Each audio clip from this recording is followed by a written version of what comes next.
இன்னைக்கு மந்திரவாதம் பில்லிசூனியங்கள் பெருகி இருக்கிறதே நம்ம பார்க்கிறோம். சங்கீதம் 91 கூட பகலில் பறக்கும் அம்புகள், அதாவது அம்புன்னா தூரத்திலிருந்து எய்கிறது, எய்ம் பண்ணி, அதே மாதிரி தூரத்திலிருந்து பிசாசு ஏவி விடும்போது அந்த குறிப்பிட்ட மனிதரை அந்த குடும்பத்தை தாக்கி விடும். இந்த மாதிரி பிரச்சனை உங்களுக்கு இருக்குதா? அல்லது இப்படி யாராவது பண்ணிடுவாங்களோ நீ பயப்படுறீங்களா? ஒண்ணும் பயப்படாதங்க, இதெல்லாம் உலகத்துல இருக்கத்தான் செய்யும். நீங்க கூட தேவனுடைய பிள்ளையாய் மாறி கர்த்தரோடு கூட இருந்தீங்கன்னா எந்த மந்திரவாதமும் உங்களை சேதப்படுத்த முடியாது. என்றால் உலகத்தில் இருக்கிற மந்திரவாதத்தை காட்டிலும் நமக்குள்ள இருக்கிற இயேசு பெரியவர்.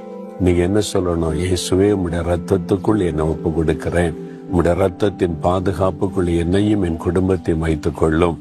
அப்படி சொல்லி பாருங்க.